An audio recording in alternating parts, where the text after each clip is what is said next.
As of noon or this afternoon, what else can you tell us regarding the investigation? Well, I can release the names of the individuals, the victims. The mother was Lisa Cochran, 32 years of age, date of birth of 10/19 is 79. The oldest child, 11-year-old female, gives birth 10/15 of 2000, Alyssa Cochran. 10-year-old female gives birth, date of birth 10/12 of 2001, Autumn Cochran. And the youngest, 22 months, white female, gives date of birth 10/12 of 2010, Faith Elin. We also were able to obtain a copy of an email that was sent out on September the 5th at about 7:54 p.m. and in that email, Ms. Cochran indicates that something was going to happen. In fact, the email header is goodbye.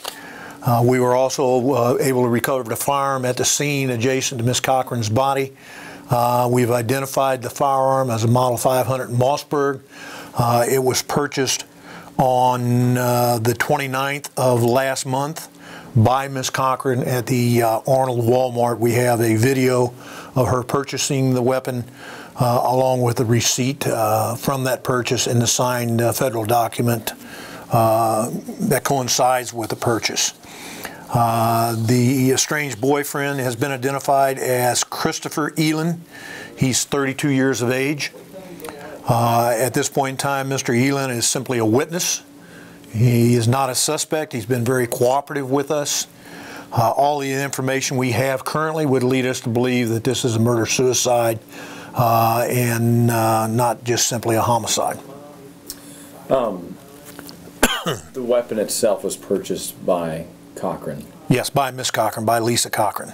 Okay. And the youngest child must have been the child of the estranged boyfriend? Yes. And yes. Lisa? Yes. I'm still so blown away by the events that have unfolded. As are we. Questions. As are we. You're not going to experience something that horrific and not be affected by it. Our officers are. Will continue to be. We've scheduled a debriefing with a trained counselor for all of our officers tomorrow morning that was involved in this investigation for tomorrow morning at 10 o'clock at our East Zone in the northern part of the county, northeastern part of the county. Certainly our thoughts and prayers go out to the family members of the victims. It's got to be just as horrific on them, in fact even more so because it was family than us. But we've got a job to do and we'll continue our investigation. With it being a murder-suicide, there's no real charges or any repercussions of this event? Unless we can uncover additional information that would lead us to believe someone else is involved, or that Ms. Cochran was not the individual that perpetrated this incident, no, I don't foresee charges being filed. But the department will continue to look into all leads and all possible... We're in the middle of a homicide investigation, and we will continue to handle it as a homicide investigation. That's the reason we ran down the origin of the firearm. That's the reason the bodies will go to Mary Case in St. Louis, our contracted coroner, to allow us to get the autopsy results. That's the reason we're continuing to interview anybody involved in this incident, and we'll continue to do so until we're satisfied that we've researched all leads available to us. This may be something you may or may not want to comment on, and I understand that.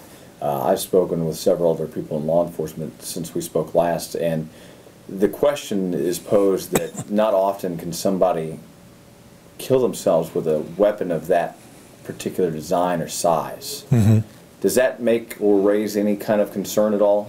I would question that statement myself. In my 38 years, I've seen a lot of people that have committed suicide through the use of either a long gun or a shotgun. So, no, I would say it's not uncommon.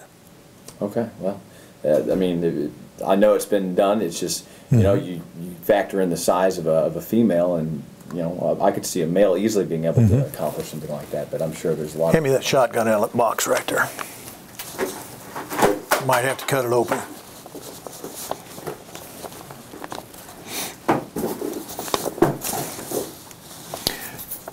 I think a lot of people perceive a shotgun as being such a long weapon. How could you get to the trigger? I've got a little simple demonstration. You got the camera rolling. This shotgun is unloaded.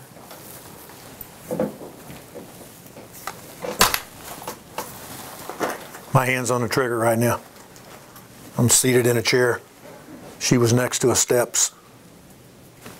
It's just that easy. Yeah, it's just that easy. So yeah, it's once again in 38 years I've seen it. It's fairly common. I know in your line of law enforcement, anything you've seen a lot of things. The question also poses: how could a mother take the life of children that she has birthed? I mean, I'm sure there's some. I think that's a question that only God can answer. It's not one that I would even attempt to answer. In fact, it's a question that I have, and I'm sure every investigator involved in this case has in the back of their mind.